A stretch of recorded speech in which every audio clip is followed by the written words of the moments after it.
बिस्मिल्लाहिर्रहमानिर्रहीम अस्सलाम वालेकुम। इन्नल्लाह युहिब्बुल्लज़ीना युक़ातिलूना फ़ी सबीलिही सफ़्फ़न कअन्नहुम बुनियानुम मरसूस।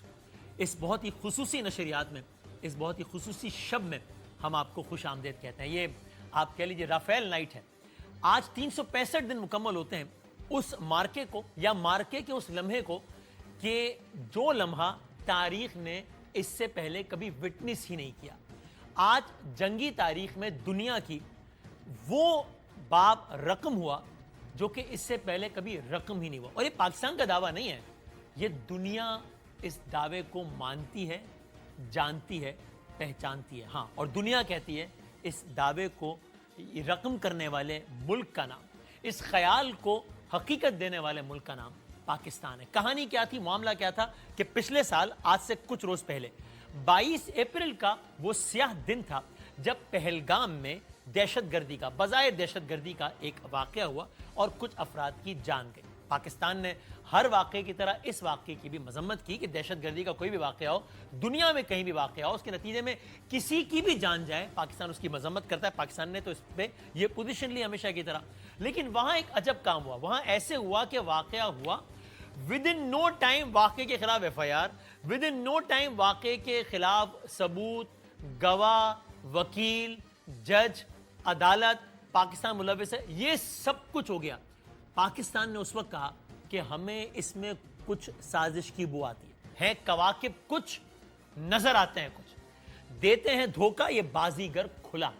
पाकिस्तान ने यह साबित करने के लिए कि पाकिस्तान हर किस्म की दहशतगर्दी के वाकयातन खिलाफ एक और बात की। पाकिस्तान ने कहा कि यूं कीजिए, आपकी तरफ एक वाकया हुआ है, आप कहते हैं कि इस वाकये में बेगुनाह लोग जान से गए हैं, आप हमें मुरीद इल्ज़ाम ठहराते हैं और हम कहते हैं कि हमारा इससे कोई ताल्लुक नहीं है। तो अब इसका हल क्या है? इसका हल बड़ा सादा है। इसका हल ये है कि एक न्यूट्रल तहकीकाती एजेंसी से इसकी तहकीकात करा लेते हैं और उसके नताइज दोनों को कबूल हों। लेकिन ये दावा नहीं माना गया। ना सिर्फ ये दावा नहीं माना गया, बल्कि 22 अप्रैल के बाद गोया हर गुजरता दिन, हर गुजरता लम्हा भारत की तरफ से एस्केलेशन एस्केलेशन एस्केलेशन नजर आई। यानी नजर आ रहा था कि वाकई ये फॉल्स फ्लैग है और असल मकसद कुछ और है, बहाना कुछ और है, निशाना कुछ और है। दिन बढ़ते गए। 22 अप्रैल के बाद कुछ दिन गुजरे। मैं फास्ट फॉरवर्ड करके आता हूं आज की इस शब पे, आज से 365 दिन पहले। ये 6 और 7 मई की दरमियानी शब थी। इसमें क्या हुआ? इसके बिल्कुल इब्तदाई हिस्से में भारत की जानिब से पाकिस्तान के शहरी इंफ्रास्ट्रक्चर और मसाजिद पर हमले हुए। एक मदरसे पे हमला हुआ भावलपुर में, उसके नतीजे में मासूम बेगुनाह बच्चे शहीद हुए, जिनकी तस्वीर है सामने, जिनकी वीडियो सामने। भारत ने कहा दहशतगर्द मारे हमने, पाकिस्तान ने कहा इन लोगों को शहीद किया आपने। यहाँ कौन सा यहाँ कौन सा दहशतगर्दी का ठिकाना है? पाकिस्तान ने लोकल और इंटरनेशनल मीडिया को मकाम दिखाया कि बताइए यहाँ पे कौन सा दहशतगर्दी का कैंप है, यहाँ पे कौन सा कोई तहखाना है, क्या है। लेकिन भारत ने ये किया। पाकिस्तान ने उस वक्त भी एक कमाल महारत से एक भी भारतीय तैयारे को अपनी सरहद के करीब भी नहीं आने दिया। ये वाकया हो गया। लेकिन अगेन पाकिस्तान ने पहले ही कहा था ये फॉल्स फ्लैग ऑपरेशन है, असल निशाना कुछ और है। ये जो वाकया हुआ भावलपुर का, उसके बाद ही भारत ने बस ना की। उसके बाद क्या हुआ, ये बताने के लिए मैं खबर रसा इदारे रॉयटर्स की ही एक दास्तान का सहारा लेता हूं कि जिसके राइटर्स में, इस स्टोरी के राइटर्स में शिवम पटेल भी शामिल है, जो कि पाकिस्तानी तो नहीं है। यह वाकया हो गया जो मैंने अर्ज किया। उसके बाद क्या हुआ? उसके बाद 7 मई के, यानी कि अब से कुछ घंटों बाद, जब आप ये प्रोग्राम देख रहे हैं उसके कुछ ही घंटों बाद, पाकिस्तान एयरफोर्स की जो ऑपरेशन रूम की जो स्क्रीन थी उसमें सुर्ख निशान नुमाया हुआ। Pakistan air force, Pakistan navy, Pakistan army हर किस्म के हमले के लिए तैयार थी, हर किस्म के हमले से निपटने के लिए तैयार थी और भारत के अजाइम जानते थे। अब आप ये देखिए कि रॉयटर्स ये क्या लिखता है कि जब पाकिस्तान एयरफोर्स के ऑपरेशन रूम में सुर्ख निशान आया, तो असल में सुर्ख निशान क्या था? हुआ ये कि dozens of active enemy planes across the border in India, सरहद के उस पार भारत में दर्जनों जहाज फजा में नमूदार हुए। यानी कि आपने देखा दुश्मन ने किस तरह एस्केलेट किया, पहले पहलगाम, फिर बहावलपुर और अब ये। शायद दुश्मन को अपनी नादानी में लगा कि पाकिस्तान सबसे हैरान हो जाएगा। पाकिस्तान ना हैरान हुआ, पाकिस्तान ना परेशान हुआ। Air chief marshal Zaheer Sidhu, Reuters, had been sleeping on a mattress just off that room for days in anticipation of an Indian assault. Pakistan के एयर चीफ जो थे ज़हीर सिद्धू साहब, एयर चीफ मार्शल, वो एक मैट्रेस में पिछले कई दिनों से उसी रूम के पास अपनी ज़िंदगी गुजार रहे थे, अपने शब-ओ-रोज़ गुजार रहे थे, क्योंकि अंदाज़ा था कि कुछ ना कुछ होना है। उसके बाद क्या हुआ? एयर चीफ मार्शल ने चाइनीज़ मेड जो J-10C थे, उनको अहकामात जारी किए। जदीद दौर की सबसे बड़ी फ़ज़ाई जंग हुई। आज की इस शब दोनों अतराफ से कुल मिला के 100 से ज़ायद तैयारे फ़ज़ा में बुलंद हुए। आगाज भारत ने किया था और उसके बाद पाकिस्तान ने क्या किया? अब अगेन आप सुनिए, Sidhu instructed his staff to target Rafale. यहां पर यह कहा गया था हमें राफेल चाहिए, मुझे राफेल चाहिए, हम राफेल को गिराएंगे। ये कौन सा राफेल है? ये वो राफेल है जिसके बारे में मोदी ने कहा था अगर राफेल होते तो क्या ही बात थी। ये वही वाले राफेल हैं।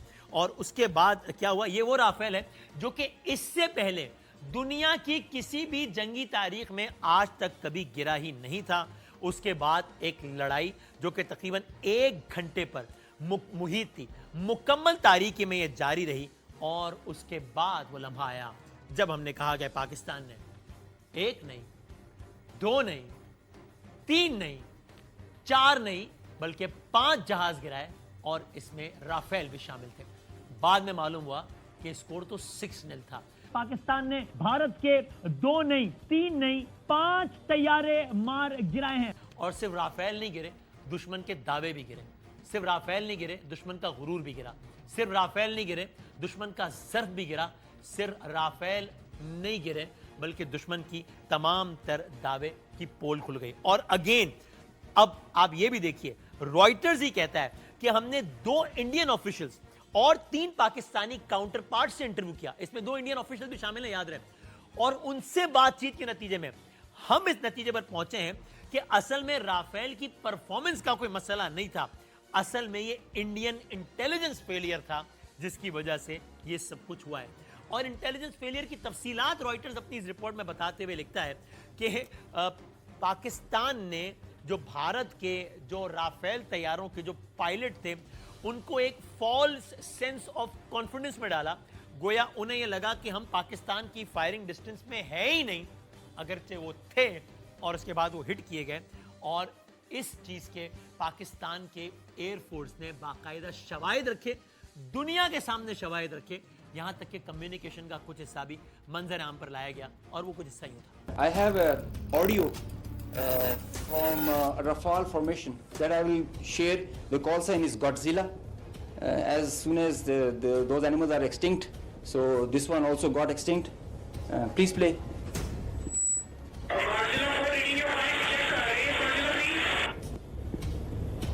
So he's asking whereabouts of his formation member.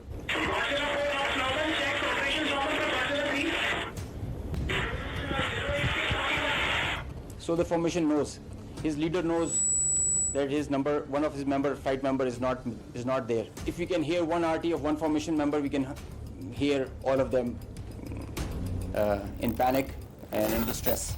ये तो सिर्फ आगाज था।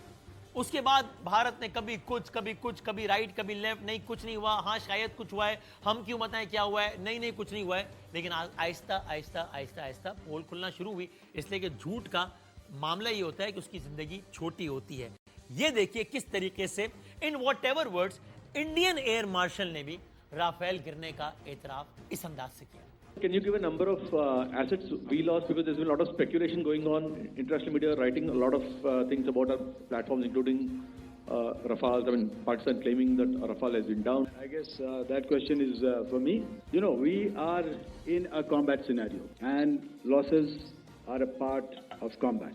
As for the details, what could have been, how many numbers, which platform did we lose? If I comment on anything, it will only be advantage adversary. Reuters की report आपने सुनी। ये देखिए हमसे ही बात करते हुए हम्माद बिन मसूद ने क्या कहा, इस नौजवान ने क्या कहा कि किस तरीके से इन्हें बाकायदा टारगेट दिया गया था कि हमें राफेल गिराने, जो कि फिर गिराए गए। Well, actually, on the 10th of May, सुबह 4:30 बजे हमें अहकामात जारी हुए। सही है। चीफ द एयर स्टाफ से हमें डायरेक्ट ऑर्डर्स आए। We had clear, concise orders to take out the S-400. वाह, ओके। From 4:30 onwards, जिस तरह सौर्या की बात कर रहा हूँ, जिस तरह हमें ये मालूम हुआ कि राफेल के मामले में भी मैं बड़ी जिम्मेदारी से बात अर्ज कर रहा हूँ कि किसी और ने नहीं बल्कि डायरेक्ट एयर चीफ ने कहा था, उन्होंने कहा था कि मुझे राफेल चाहिए। ऐसे ही हुआ था सर? बिल्कुल ऐसे ही और फिर वो आ गए राफेल गिन गिन के बताए गए थे ये हमारे। ओके, प्रिसाइज कि ये Precise बताया। इतने चाहिए और ये हुआ, और अल्लाह ने इज्जत रखी है अल्हम्दुलिल्लाह। अल्हम्दुलिल्लाह। पाकिस्तान ने पूरी तसल्ली कराई, क्योंकि पाकिस्तान ने बार बार कहा था हम जंग नहीं चाहते, लेकिन जंग मुसल्लत होगी तो फिर हम ऐसा जवाब देंगे कि दुनिया याद रखेगी। एक एक टारगेट लॉक है, एक एक टारगेट लॉक है। शायद दुश्मन को लगा होगा हम कुछ जमीनी टारगेट्स की बात कर रहे हैं, उसके वहमो गुमानो ख्याल में भी नहीं था कि हमने तो राफेल को भी लॉक किया हुआ है। इसीलिए जब पाकिस्तान के एयर फजाइया की जानिब से ये भी बताया गया कि हमने राफेल को इसलिए भी टारगेट किया क्योंकि नरेंद्र मोदी को राफेल से बड़ा प्यार था, ये तो अल्फाज मेरे हैं, दरअसल ये कहा गया। Indians, the last time they said that they would have Rafales and they could have created any difference. So we targeted their center of gravity and the Rafales. That's why you see good numbers for that. We would have had more numbers, but we showed restraint. पोल खुलती गई, खुलती गई, खुलती गई, यहां तक कि अब आलमी जरीदों ने लिखना शुरू किया, टेलीग्राफ ने लिखना शुरू किया, लिमॉन ने लिखा कि सब कुछ हुआ है। यहां तक कि बीबीसी ने अपनी रिपोर्ट में ये लिखा कि लोगों ने राफेल गिरता देखा है। बीबीसी वेरीफाई की टीम ने 3 वीडियोस की तस्दीक की है जिनके बारे में दावा है कि उनमें राफेल तैयारा का मलबा देखा जा सकता है। सिर्फ ये नहीं, बात इतनी फैली कि शुरू तो भारतीय सरहद से हुई थी, अनाउंसमेंट पाकिस्तानी सरहद में हुआ, फिर ये देखिए इंडोनेशिया में जो भारत के डिफेंस अताची हैं उन्होंने क्या कहा। India lost so many aircrafts, but I do agree that we did lose some aircraft, and that happened only because of the constraint given by the political leadership to not attack the military establishment or their air defenses. और फिर सारे का सारा ही बेड़ा गर्क उस वक्त हो गया जब अमेरिकी सदर डोनाल्ड ट्रंप ने कहा कि 1 नहीं, 2 नहीं, 3 नहीं, बल्कि कई तैयारे गिरे, और दुनिया जानती है कि उसमें से एक भी तैयारा पाकिस्तान का नहीं था, सारे के सारे तैयारे भारत के थे, जिसके बाद ये बहस ही खत्म हो जाती है कि ये जंग जीता कौन। डोनाल्ड ट्रंप ये कह रहे थे। You had India, Pakistan, that was going, and planes were being shot out of there. 4 or 5, but I think 5 jets were shot down actually. And India, Pakistan was probably going to end up in a nuclear war. They shot down 5 planes in the last attack. And war with India and Pakistan, that was the next level. That was going to be a nuclear war. They already shot down 7 jets.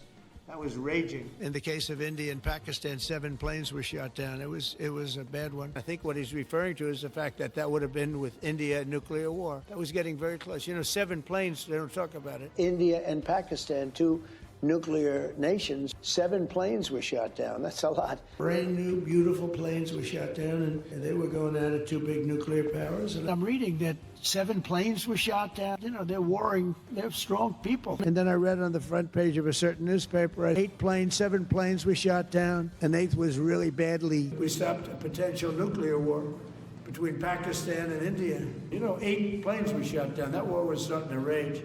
War was raging. Planes were being shot down. 11 jets were shot down. और इस सब के बाद भी दुश्मन बाज नहीं आया, मत मारी गई थी, बाज नहीं आया।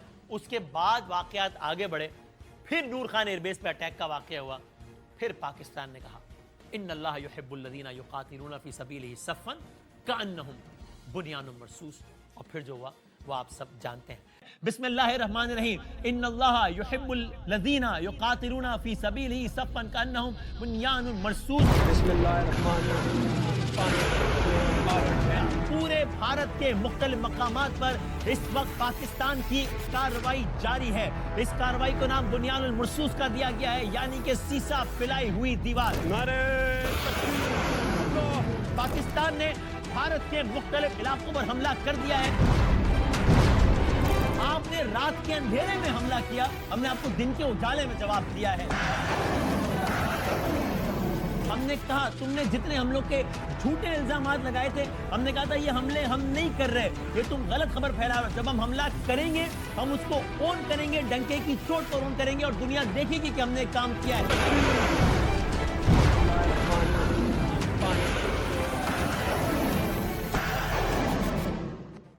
आज की इस नशरियात में, जो कि मुख्तलिफ हिस्सों में डिवाइडेड होगी, हम पाकिस्तान के कुछ चोटी के सहाफ़ियों से बात करेंगे कि वो इस तारीखी पेशरफ को कैसे देखते हैं। हम पाकिस्तान के कुछ सियासतदानों से बात करेंगे कि किस तरीके से वो मुख्तलिफ सियासी सोच के लोगों की नुमाइंदगी करते हैं, लेकिन कैसे सब अपने इख्तिलाफात भुलाकर इस मौके पे यकजान हो गए। हम पाकिस्तान के शोबिज़ और फ़नकार बरादरी के मुख्तलिफ लोगों से बात करेंगे कि वो अपनी ज़िंदगी में इस मंजर को कैसे याद रखते हैं। हम पाकिस्तान के कुछ दिफाई तज्ज़ियाकारों से बात करेंगे ताकि वो हमें आसान और सादा अल्फाज में इस पेचीदा मौजू को समझाएं कि सब कुछ जो हुआ है इसकी सिक्योरिटी के हवाले से क्या अहमियत है। आइए आगाज़ करते हैं हमारे एयरवाई के ही दोस्त, हमारे साथी, हमारे बहुत सीनियर जनाब कामरान खान साहब जो कि चेयरमैन है एयरवाई नुक्ता के, वो हमारे साथ मौजूद हैं। जनाब मोहम्मद मालिक साहब और जनाब काबर कुमन साहब आगाज़ नशरियात का इन तीन सीनियर मेहमानों के साथ करते हैं। मालिक साहब, ये इससे पहले पाकिस्तान स्टडीज़ की किताबों में पढ़ा था, थोड़ा बहुत सुना था कि ये हुआ था वो हुआ था, और उसमें भी फ्रैंकली सारी यादें कोई बहुत खुशगवार नहीं थी, तल्ख और शीरीं यादें थी। ये तो मतलब जो कुछ हमने देखा है, जिसको आज 1 साल मुकम्मल हुआ है, यानी ये हर एतबार से अनप्रेसिडेंटेड नहीं। आई वांट टू नो कि आपने अपने जर्नलिस्टिक करियर में इतने सारे इवेंट्स और क्या डेकेड से आप माशाल्लाह कवर कर रहे हैं, कितनी दिहाइयों से, आज अब 1 साल इस मार्के को मुकम्मल हुआ है, जिसको हम बुनियानो मरसूस के नाम से याद करते हैं। इस मार्के को आप किन अल्फाज में याद करते हैं एज अ जर्नलिस्ट, कि अगर आपको सम अप करना हो अपने करियर की इस डेवलपमेंट को, तो आप क्या कहिएगा? अनबिलीवेबल हैप्पीनेस, इतनी खुशी, इतना फ़ख्र। लेकिन मेरा ख्याल है हम सबको मुश्तरका तौर पे ना वसीम, सबसे पहले नरेंद्र मोदी का शुक्रिया अदा करना चाहिए। अगर वो भारत की इतनी जिल्लत ना करवाता तो शायद हमें आज इतनी इज्जत ना मिल रही होती दुनिया में। ठीक। एक बंदे के एम्बिशन, एक बंदे का घटिया जहनियत और अपनी ओवर कॉन्फिडेंस, उसने जो पूरे खित्ते को नहीं, पूरा रीजन में हमारा स्टेटस बदल दिया। और आई टेल यू कि एक तो मिलिट्री टैक्टिक्स होते हैं ना। अब मुझे याद है जब ये जंग शुरू होने वाली थी तो उससे 1-2 दिन पहले आई गॉट अ चांस कि मैंने जाके एयरफोर्स का कमांड सेंटर देखा सारा। जी। और एबिलिटीज़ हमें जब बताई, हम उसमें सब कुछ तो नहीं बता सकते, तब भी नहीं बता सकते थे, लेकिन आप यकीन मानो उस दिन मैं जितने सुकून की नींद सोया था ना, बल्कि अ पार्ट ऑफ मी जो एक रिपोर्टर हमारे अंदर होता है ना, वो उसको कुछ क्यूरियोसिटी भी होती है। ठीक। तब मुझे दिल करता था कि इंडिया हमला कर दे, बिकॉज आई वॉन्टेड टू सी कि इनके साथ होगा क्या। और फिर वो हुआ, और जर्नलिस्टिकली हमें ये फ़ायदा हुआ कि हमें कुछ भी झूठ नहीं बोलना पड़ा। We had a brilliant fact based story to tell. आपने जो तारीख की बात की ना, बड़ी इंपॉर्टेंट बात है, क्योंकि माजी में तारीख में आप झूठ बोल सकते थे, खाली अखबारात होते थे, ये डिजिटल फुटप्रिंट नहीं था, ये वीडियोस नहीं होते थे, सैटेलाइट इमेजरी नहीं होती थी, तो उस ज़माने में सबके हर साइड दबा के झूठ बोलती थी। सही। हमने 150 टैंक उड़ा दिया, हमने 50 जहाज़ मार दिए। अब तो जस्ट जब जहाज़ गिरता है तो जो सीट बनाने वाली कंपनी है दुनिया की सबसे बड़ी, वो खुद अपने उस पर लिखती है वेबसाइट पे कि आज हमने 2 सीट्स इजेक्ट करके 2 पायलट्स बचाए। सो खाली कॉन्फर्म, जिस तरह राफेल के ऊपर ये नहीं मान रहे थे, तो आपको याद है कि उस कंपनी ने अपनी वेबसाइट पे डाला पहले दिन जब 2 उड़े कि जी 2 प्लेन्स के पायलट्स हमने बचाए कि हमारी सीट्स सही इजेक्ट कर गई थी। सो अब तो कोई झूठ बोल नहीं सकता। और फिर दुनिया ने देखा। इसके मैं मुख्तलिफ जाविये चाहता हूँ ज़रा कवर करें हम आज। कामरान खान साहब, sir thank you so much for your time. हम ये बात कर रहे थे, आपका मतलब ज़ाहिर है 4 दिहाइयों से ज़्यादा का ये सहाफ़ती सफ़र, इसमें जब आपने ये वाली ख़बर जब सुनी, इस मोमेंट पे अभी जब हम आज खड़े हैं कि राफेल गिरा दिए गए, और फिर वो रॉयटर्स की वो तहरीर मेरे जहन में है कि उसमें क्या क्या लिखा गया, अल जज़ीरा, ये, तो आप एक जर्नलिस्ट की हैसियत से फॉर श्योर आपकी करियर में जहाँ अनगिनत इवेंट्स हैं, ये बिल्कुल हाईलाइट या सरे फहरिस्त या टॉप 2-3 में है कि ये हो गया। क्योंकि इससे पहले मैंने कहा हमने तो अपने ज़िंदगियों में किताबों में पढ़ा, मुआशरती उलूम, पाकिस्तान स्टडीज़, ये हुआ वो हुआ, ये तो हमने होता देखा, और फिर दुनिया ने माना कि एक हमारा मौक़िफ़ था, एक भारत का मौक़िफ़ था। बज़ाहिर तो दोनों कह रहे थे कि जनाब अच्छा परफॉर्म किया है, लेकिन पूरी दुनिया कह रही थी कि नहीं, पाकिस्तान ने वो कर दिखाया है जो हालिया तारीख में या बल्कि तारीख में हुआ ही नहीं है। कामरान साहब जी, ये वाकई एक अनमित नक्श है जो दिमाग और दिल पर है, जो उस रात का, ख़ास तौर पे जब ये एडवेंचर इंडिया का शुरू हुआ, मिलिट्री एडवेंचर, और और मुझे जो इससे पहले की जो ज़्यादा विविड मेमोरी है मेरी, वो है 1971 की वॉर की, जब इंडियन एयरफोर्स और उनके एयरक्राफ्ट ने जब बांग्लादेश की जंग के बाद पाकिस्तान की मगरबी पाकिस्तान पे जब अटैक शुरू किए थे, तो कराची पे अटैक हुआ था। और मुझे याद है एज ए चाइल्ड मैं देख रहा था कि वो शायद इंडियन कैमरा तैयारा होता था, वो आया था, और वो मुझे याद है कि मेरी नज़र के सामने एक तेज़ी से वो गुजरा, और फिर उसने जो है वो किमाड़ी पे जो ऑयल डिपोज थे उन पे उसने हिट किया था, और फिर जो था उसमें से जो फायर थी और फिर स्मोक था, वो 1 दिन 2 दिन तक कराची में रहा था। इस तरह के खैर हम लोग शायद यूरोप में और दूसरे मुल्कों में शायद लोगों ने कभी जिंदगी में ऐसे लम्हात जो है वो अपने ख्वाब में भी नहीं देखे होंगे, जो कि हमने अपनी हकीकत में इस किस्म की मुख्तलिफ चीज़ें जो है वो उसके हम ऐनी शाहिद हैं। तो ये जो ताज़ा तरीन जो ये गुज़िस्ता मई के इसका ये पूरा मामला है, तो मैं तो ऑनेस्टली मैं बताऊं, क्योंकि मैं हम लोग दुबई में थे नुक्ता के हवाले से, और जाहिर है कि ये रात की बिल्कुल पास मिडनाइट की बात है, तो we rush to the studio, Dubai studio में हमारा जो स्टूडियोज वगैरह है वहाँ जाके हमने उसको एनर्जाइज वगैरह किया इसी दौरान।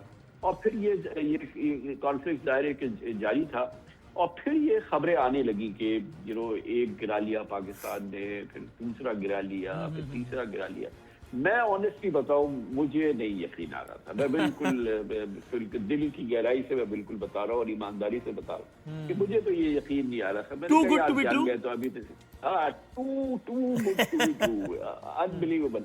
और जैसे जैसे ये इंडिपेंडेंट जराए हम जज कर सकते हैं कि यार ये कौन सा पीस जो है ये जो है फिगमेंट ऑफ इमेजिनेशन है, या कौन सा पीस जो है ये किसी की सेल्फ क्रिएशन है।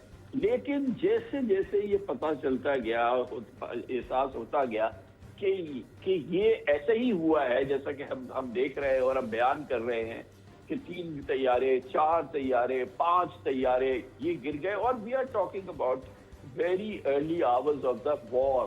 तो ये यकीनी तौर पे एक ऐसा लम्हा है जो कि शायद पाकिस्तान के हवाले से, पाकिस्तान की अज़मत के हवाले से, पाकिस्तान की इज्जत के हवाले से, पाकिस्तान की इनविंसिबल होने के, नाकाबिल तस्खीर होने के हवाले से, जो उसका सबूत और जो उसकी शवाहिद सामने आए, उसने रोंगटे खड़े कर दिए कि यार ये तो सब सही ऐसे ही हो रहा है, और ये जो हम देख रहे हैं ये वाकई ये ऐसा ही ये तो हो गया है।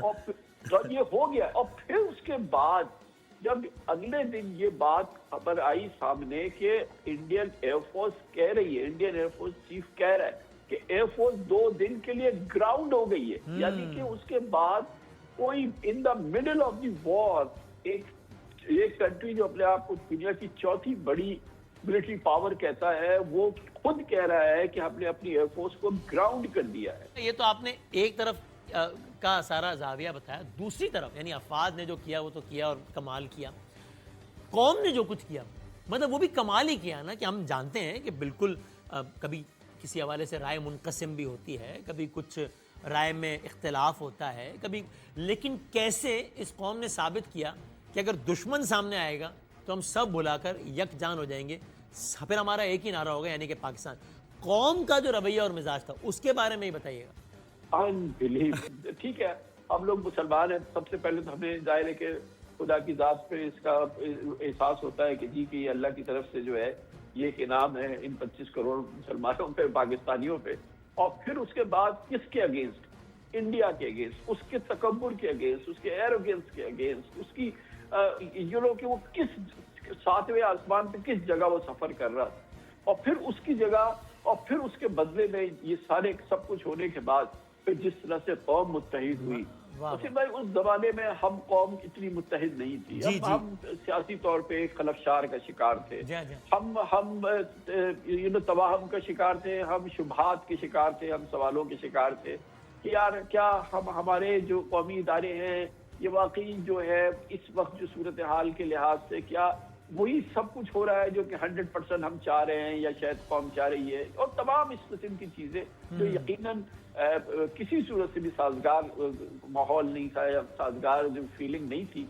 लेकिन वो जो काया पलटी उसके बाद जिस तरह से कौम मुत्तहिद हुई, जिस तरह से अफवाज पाकिस्तान का वक़ार जो है वो बिल्कुल आसमान पे पहुंचा, अफवाज के साथ कौम की लगन, मोहब्बत, प्यार, जज्बा, ये तो सबसे बड़ी चीज है ना।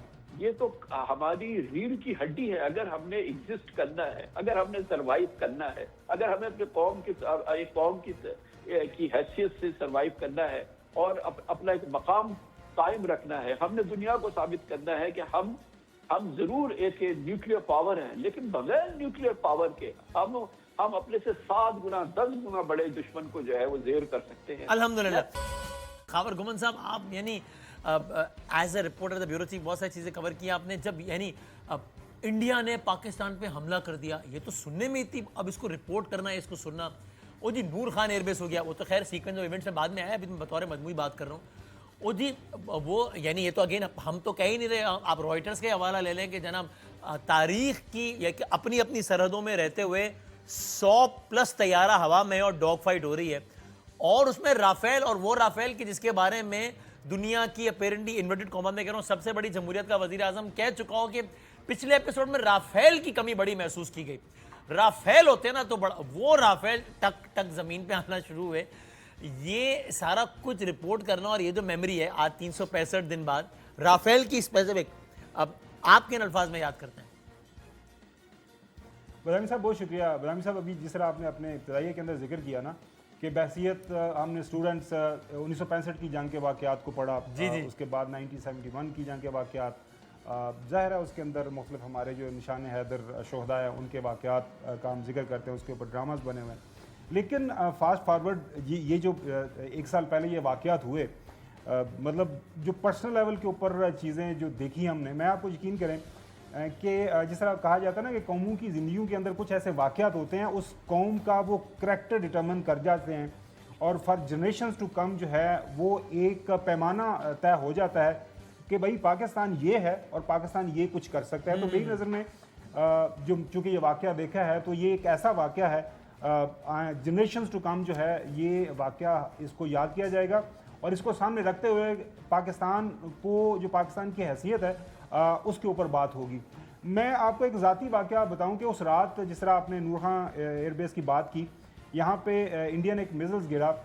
मैं उस वक्त अपने प्रेसिडेंट अहमद साहब के साथ फ़ोन पे था, हम यही बात कर रहे थे कि what next, the time has come that we have to respond. इतनी देर में मेरी बेटी दूसरे कमरे से उठ के आती है, तो उसका मुझे अभी भी वो सवाल याद है कि बाबा what we are waiting for. यकीन करें कि मतलब she is 17 years old। So ये एक था, मतलब एक अजीब व गरीब किस्म की ना कोई इज़्तिराब था तबीयत के अंदर कि यार नूर खान एयरबेस के ऊपर हमला हो गया है। ये जो तवातर के साथ इवेंट्स चल रहे थे, और फिर अल्हम्दुलिल्लाह आप ट्रांसमिशन कर रहे थे, उसके बाद फिर जिस तरह हमने जवाब देना शुरू किया, और फिर जब हमारा जवाब शुरू हुआ तो उन जो हमारे टारगेट्स थे वहाँ पे जो हमारे निशाने लगते गए। सो अब जब भी वो वाक़यात जहन में आते हैं 1 साल पहले के, तो ऐसा है जैसे वो जैसे नहीं होता कि ऐसे ही महसूस होता है कि आप बज़ाते खुद उस हालत जंग में चले गए हैं। तो it is like epoch making एक इवेंट था हमारी मुल्क की तारीख के अंदर, और स्पेशली जिस तरह खान साहब ने बताया जा रहा हूँ तो 1971 के कुछ वाक़यात का जिक्र किया। मालिक साहब तो अभी भी जवान हैं, लेकिन उन्होंने कुछ माजी के वाक़यात इनके सामने मौजूद हैं। मेरी और आपकी जनरेशन जो, और हमारे जो बच्चे हैं, उन्होंने ये जो सारी चीज़ें अपने सामने होते हुए देखी हैं, लिहाजा वो जो एक मालिक साहब बात कर रहे थे ना, एक लेवल ऑफ कॉन्फिडेंस बहसियत पाकिस्तानी जो आपकी शख्सियत का हिस्सा बन जाता है कि पाकिस्तान हमेशा, जिस तरह हमारे फील्ड मार्शल भी कहते हैं हमेशा जिंदाबाद, तो वो जो है ये हमने साबित कर दिया। और एक दुनिया की बड़ी ताकत जिसको बड़ा जोम था, हमारे पास राफेल हैं जिस तरह आपने जिक्र किया, उनके पास जो है रशियन वो जो S-400 थे, और पता नहीं वो क्या कुछ पाकिस्तान का खुदा न खास्ता उनके जहन में था हम कर सकते हैं। वो फिर वही वाक़या याद आ जाता है 65 के अंदर कि हम लाहौर जिमखाना में जाके चाय पियेंगे। इरादे इधर भी शायद इस वक्त भी कुछ ऐसे ही थे, लेकिन अल्हम्दुलिल्लाह सुम्मा अल्हम्दुलिल्लाह जिस अंदाज से अफवाज पाकिस्तान ने जवाब दिया। और जिस अंदाज से पाकिस्तानी कौम डिस्पाइट ऑल द पॉलिटिकल हमारी जो तकसीम है, नफ़रतें हैं, आपने देखा कि लोग निकले, लोग वो फौजी ट्रकों के पास जाके खड़े हो गए और बड़े आराम से देख रहे हैं, और वहाँ से ड्रोन्स आ रहे हैं, उनको भी निशाना बना रहे हैं अपनी 12 बोर बंदूकें लेके। ये जो ऐसे अलग ही मंजर देखा एक सारा। और नाज़रीन जरा देखिए भी कि जिस तरह कि किस तरीके से जब पिछला एपिसोड हुआ था तो उसके बाद नरेंद्र मोदी ने, आप सोचिए, दुनिया का एक अपेरेंटली इन्वर्टेड कॉमर्स में कह रहा हूँ सबसे बड़ी जमहूरियत का सरबरा, वो अपनी खिफत मिटाने के लिए कह रहा था कि राफेल की कमी बड़ी महसूस हुई, राफेल होते तो ये होता, ये कहा उसने। राफेल की कमी आज देश ने महसूस की है। आज हिंदुस्तान एक स्वर में कह रहा है कि अगर हमारे पास आज राफेल होता तो शायद इससे भी नतीजा कुछ और होता। और फिर पाकिस्तान के एयरफोर्स ने ऑफिशियली क्लेम किया, 6-0 की बात की, बताया कि राफेल तैयारा बड़ा अच्छा है if employed in a better way, if it is well employed, और ये दावा किया। और इस दावे की तरदीद करने के लिए बड़ी बात है ना कि एक एयरफोर्स का स्पोक्स पर्सन, नुमाइंदा के दुनिया भर के कैमरे लगे हुए हैं, वहाँ ये दावा कर रहा है और सामने से उसकी कोई तरदीद नहीं है। I'll pick up from where I left day before yesterday. PAF versus IF, 6-0. सो मालिक साहब, ये इस तरह के मामलात में, यानी जहाँ से आपने शुरू किया था, आपने पहला जुमला ही, आपने इस जुमले का इंतखाब किया इस मौजू को खोलने के लिए कि यार मोदी नाम के आदमी का शुक्रिया अदा करो भाईजान, ताकि ये सब ना करता, बेवकूफ़ियाँ ना करता तो ये सब ना होता। तो ये कमाल भी है कि यानी ये आप अपनी, क्या होता है कि कभी कभी ताकत के गुरूर में, चूँकि नशे का लफ्ज़ ये होता है ना जिसमें अपना होश खो बैठते हैं, तो ताकत के नशे में आप इतनी बड़ी बड़ी मिसकैलकुलेशन करते हैं कि यानी वाकई उसके इक़दामात से लग रहा था ना कि मेरे पास राफेल, ये कौम डिवाइडेड है, ये तो मैं कचरा कर दूंगा इनका, और एग्जैक्टली वो उसके साथ हो गया। सो ये एक बहुत ग्रॉस बड़े लेवल पे मिसकैलकुलेशन हुई, यानी कि जहां पाकिस्तान ने कामयाबियों की एक बड़ी तारीख रकम की है, वहां अगर हालिया तारीख की मिसकैलकुलेशंस की फहरिस्त बनाई जाए तो उसमें नरेंद्र मोदी का खास मकाम होगा। नहीं, बिल्कुल। देखिए, वो कामरान ने एक बात पॉइंट की कि उस वक्त माहौल क्या था। उससे पहले हमारे पे इंडिया का एक बड़ा दबाव बन गया हुआ था साइकोलॉजिकली, जी सबसे बड़ी इकॉनमी है रीजन की, ये एक इमर्जिंग सुपर पावर है, अमेरिका ने उसको थानेदार इलाके का बना दिया था कि ये नेट सिक्योरिटी प्रोवाइडर होगा इस खिते का, ये चाइना को काउंटर फॉइल बनाया जा रहा है, और हम किसी गिनती में नहीं आते थे। हमारे पे एक लेबल लगे हुए थे, जी पार्ट ऑफ प्रॉब्लम है हम हर चीज़ में ग्लोबल। जी। आज अल्हम्दुलिल्लाह हम पार्ट ऑफ ग्लोबल सॉल्यूशंस हो गए। सबसे बड़ी बात यह है कि आपकी जो नेशनल साइकी है वो एक विनर साइकी बन गई है कि हमने मिलिट्री की फील्ड में, डिप्लोमेसी की फील्ड में जो इंडिया के साथ हुआ, देखें ये टर्निंग पॉइंट था। 2-3 चीज़ें मैं ज़रूर बताना चाहूँगा लोगों को कि हमने जब जहाज़ गिराए, हमने स्क्रीन्स पे देखा, एयरफोर्स की मॉनिटरिंग स्क्रीन्स के ऊपर, कि आप इससे दुगने जहाज़ गिरा सकते थे। सिर्फ इसलिए नहीं गिराया उस वक्त पाकिस्तान एयरफोर्स ने कि ये एस्केलेशन ज़्यादा हो जाएगी तो जंग बहुत ज़्यादा बढ़ जाएगी, तो थोड़ा सा इनको सबक सिखा दो। सेकेंडली, मैंने अपनी आंखों से देखा कि जब ये इनके राफेल गिरे हैं तो उसके बाद इनके प्लेन्स आप अपने बॉर्डर से 400 किलोमीटर अंदर फ्लाई करते थे। वो आगे भी नहीं आ रहे थे कि दूसरों के हमें PL-15 या के मिसाइल ठोकेंगे और हमारे जहाज़ ना गिर जाएं। जो उसके साथ उसके अलावा हुआ, इनके सिर्फ अपने वो डिफेंसिव पोजीशंस पे चले गए। वो तो मिलिट्री टैक्टिक्स की आपकी विक्ट्री है ना, वो तो अभी अगर दोबारा खुदा ना खास्ता हरकत करेंगे इनके लिए और भी सरप्राइजेस हैं। But having said that, on a larger picture आप देखिए कि उसके बाद हमारी फतह के बाद जी कितना ये दुनिया बदल गई। सऊदी अरेबिया हमारे से बैठ गया डिफेंस एग्रीमेंट करने। आप मिडल ईस्ट के जो नया पैराडाइम बन रहा है रीजनल सिक्योरिटी का, आप जो क्वाड बना है आप उसके अंदर हैं। इकॉनमी आज भी हमारी कमज़ोर है, इंशाल्लाह ये भी ठीक हो जाएगी। लेकिन आप देखिए कि अब पाकिस्तान बिकॉज ऑफ बुनियादुल महसूस आज हम अपने वेट से कितना ऊपर अब हम पंच कर रहे हैं। अगर मिडल ईस्ट की पॉलिसी है उसमें अमेरिका आपके थ्रू डील कर रहा है ईरान के साथ और रीजन के अंदर, बाकी सऊदी अरेबिया की अगेन आप सिक्योरिटी प्रोवाइडर हैं। आज इजिप्ट, टर्की, ये सारे मिलके आपके साथ बात करते हैं कि इस रीजन में सिक्योरिटी का लाएं। चाइना का जो आपका तो उन पे चाइना पे एतबार था, आपने जो चाइना के साथ उनकी इक्विपमेंट की ब्रिलियंस, उनकी टैक्टिकल ब्रिलियंस सारी दुनिया मान गई। वो एक सुपर पावर का दूसरे सुपर पावर को मैसेज चला गया कि ये बड़े लोगों का ख्याल था कि चाइना ठीक है इकोनॉमिक पावर बहुत बड़ी है, इनकी मिलिट्री प्रोग्रेस वो नहीं है जितनी बहुत से लोग समझते हैं। आपने कोई $38 मिलियन के जहाज़ से $178 मिलियन को ऐसे गिराया कि लगता था कि वो कोई 20 साल पुराने जहाज़ हैं। सो खाली आपकी टैक्टिकल ब्रिलियंस नहीं थी, इसने आपका और उनका मिलिट्री इम्बैलेंस जो था आपने बराबर कर लिया। यानी ये जो कुछ लम्हात हैं इनकी हम बात कर रहे हैं, इन लम्हात ने इतना कुछ बदला है कि अब हम अगले कुछ लम्हात तक नहीं, कुछ सालों तक नहीं, उनका मिलिट्री बजट, उनका मिलिट्री बजट आपके बजट से बड़ा है जी, पूरे बजट से। ये मामूली चीज नहीं है। आपने उनको सीधा कर दिया। इस जंग ने बहुत कुछ बदल दिया। हम हमेशा ये सुनते थे कि कि भाई इस यानी ये कहना कोई मुबालगा नहीं होगा ना कि ये जो कुछ लम्हात हुए, ये 24, 48, 72, 100 घंटे, इसमें आप बिल्कुल पहले हमले से लेके आखिरी सीज़फायर तक का टाइम सारे का सारा भी मिला लें अगर, तो इसने पूरे यानी पाकिस्तान को फतह, नाकाबिल तस्खीर, कौम का मोराल, वो तो हमने बात की, इक्वेशन बदल दी पूरी। क्योंकि हम हमेशा कहने के तक इसे लेकिन देखते थे कि इंडिया खित्ते के चौधरी के तौर पर अपने आप को पेश करता था। हमें लगता था कि इसराइल और ख़ास करके अमेरिका का मंजूर नज़र मुल्क इंडिया इसलिए है कि जनाब वो चाइना से मामला बेहतर रखने के लिए उसने इंडिया रखा। ये सारे के यानी आज जब हम बात कर रहे हैं, आज से 365 दिन पहले इस खित्ते की इक्वेशन विज़ाविज़ इंडिया एंड पाकिस्तान कुछ और थी और आज कुछ और है। ये 6 जहाज नहीं आए, ये पूरी इक्वेशन नीचे आई है। ये कहना ठीक होगा, रिवाइज हुई, कहना ठीक होगा ना? जी बिल्कुल, ये बदल गई है। ये बात जो है, ये जो है पूरा मंजर बदल गया है। जो एक थॉट प्रोसेस था इस हवाले से, पैराडाइम वो पूरा शिफ्ट हो गया है। और ये एहसास हुआ है हमें भी और हम सबको, पाकिस्तानियों को भी और पूरी दुनिया को भी, कि एक ट्रू हार्ड पावर होने का क्या फायदा होता है। कि अगर और ये हालिया सालों में हमने देखा कि लोगों को ये एहसास हुआ, ये पता चला कि एक हार्ड पावर होना, अगर वो एक जेन्युइन हार्ड पावर है तो उसकी कितनी बड़ी अहमियत है। आप देखें मशरिक़ वस्ता के छोटे छोटे ममालिक हैं या रियासतें हैं या बड़ी रियासतें हैं या और दूसरे ममालिक हैं, जहाँ पर के जो हार्ड पावर जिसको कहते हैं, कि जो हकीकी फौजी कुव्वत और हकीकी फौजी जो उसकी प्रोग्रेस है, वो अगर है तो उसका क्या कितनी बड़ी वो ताकत है किसी भी रियासत के लिए, किसी भी कौम के लिए।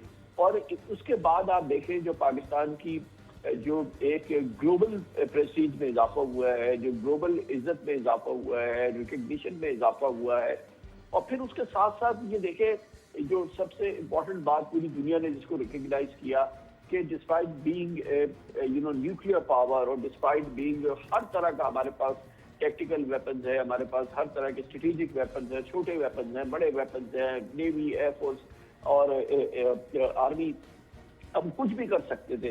कितनी बड़ी प्रोवोकेशन थी, कितनी बड़ी चीजें थी और इंडिया के स्टेटमेंट से, लेकिन हमने कन्वेंशनल वॉरफेयर से जो है उनको जो है एक एग्जेम्पलरी डिफीट दी।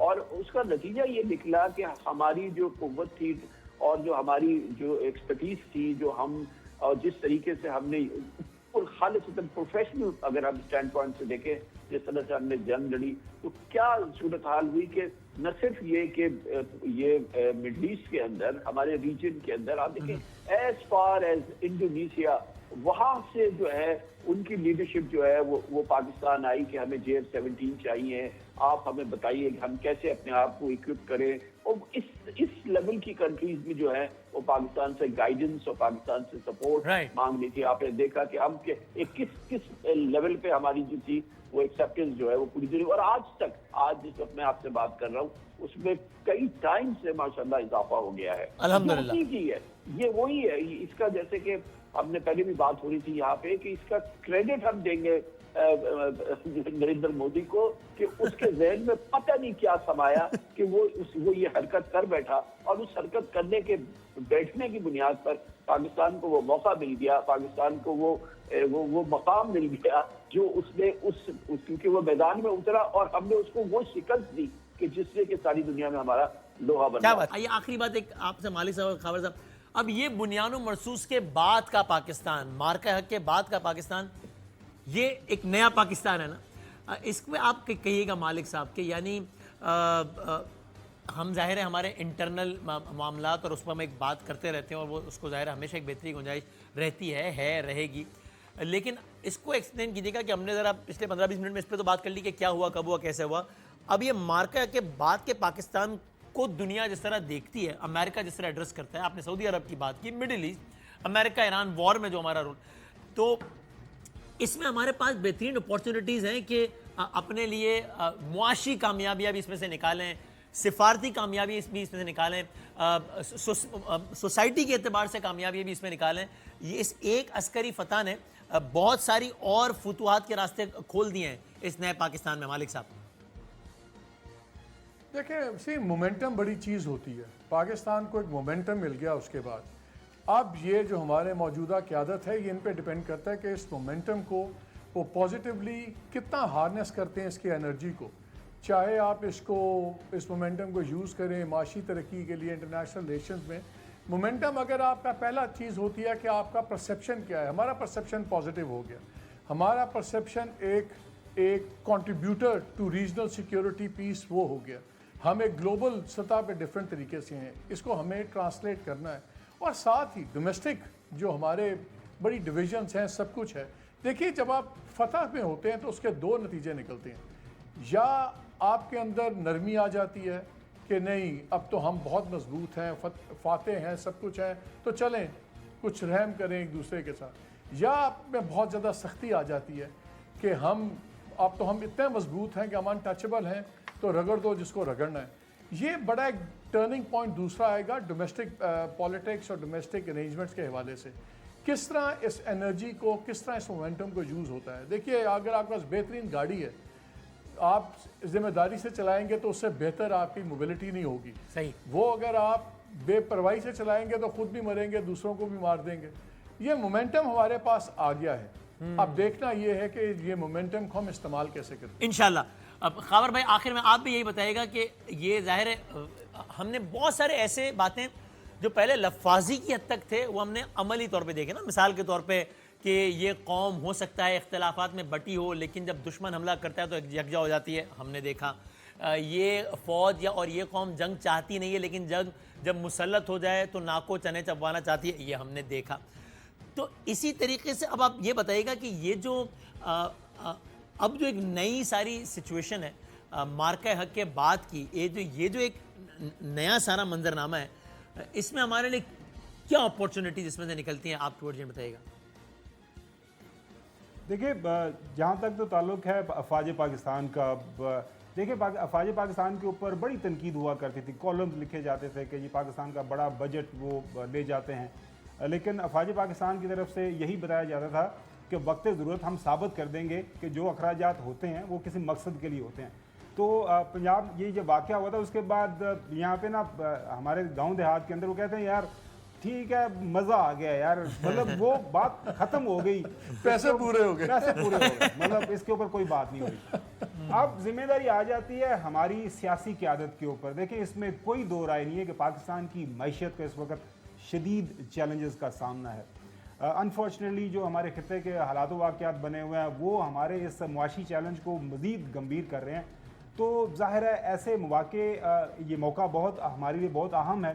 सारी दुनिया हमारे से बात कर रही है, इसको कैपिटलाइज करना है। इस मौके को सामने रखते हुए हमने पाकिस्तान की मैशियत को बढ़ाना है, और ये पाकिस्तान की जो सियासी क़यादत है अक्रॉस पॉलिटिकल पार्टीज़, ये उसके ऊपर अब मुनहसर होता है कि वो किस तरह इस सारे वाक़े को सामने रखते हुए जिस वक्त पाकिस्तानी कौम का मुराल बना हुआ है, पाकिस्तान को मुआशी तौर पर एक ताकत के तौर पर आगे बढ़ाते हैं। क्योंकि मुआशी तौर पर अगर आप कमज़ोर रहेंगे तो ज़ाहिर है फिर उसका असर तमाम तबकात के ऊपर पड़ता है। तो अहम चैलेंज हमारे पास जो हमारे सामने है वो मैशियत का है, और मैशियत के लिए बड़ा ज़रूरी है कि जिस तरह अभी मालिक साहब ने बात की कि जो मौजूदा हमारी जो रूलिंग एलीट है उन्होंने किस तरह मुल्क के अंदर जो एक सियासी इस्तेहकाम पैदा करना है ताकि मुल्क आगे बढ़े। यानी स्टेज सारा सेट हो गया, अब हमारे पास रीज़न नहीं है कोई, यानी बहुत सारे जो रुकावटें थी वो ख़त्म हो गई हैं, बहुत सारी चीज़ें जो एग्जिस्ट नहीं करती थी हमारे फेवर में वो आ गई हैं, जंपिंग पैड हर चीज़ है। इसलिए अब कोई रीज़न है नहीं हमारे पास बहैसियत मुल्क, कौम, सियासत, रियासत, हुकूमत कि यहाँ से फिर ऊँची उड़ान ना उड़े। Thank you so very much, बहुत शुक्रिया कामरान खान साहब, बहुत शुक्रिया मालिक साहब, बहुत शुक्रिया खावर गुमन साहब। ये तारीख़ी लम्हात का 1 साल मुकम्मल होने पे हमारी ये खुसूसी नशरियात जारी है। पाकिस्तान में ज़ाहिर मुख्तलिफ़ पॉलिटिकल पार्टीज़ का मजमुआ है, हर किसी की अपनी राय सोच फ़िक्र है, लेकिन हमने देखा कि किस तरीके से अल्हम्दुलिल्लाह नीचे कौम और फिर ऊपर सियासी क़ियादत, ये सब अपनी तमाम तर चीज़ें भुलाकर यकजा हुए। हम ज़रा डिफरेंट पॉलिटिकल पार्टीज़ का भी क्विक पर्सपेक्टिव लेते हैं, छोटे से ब्रेक के बाद आते हैं वापस।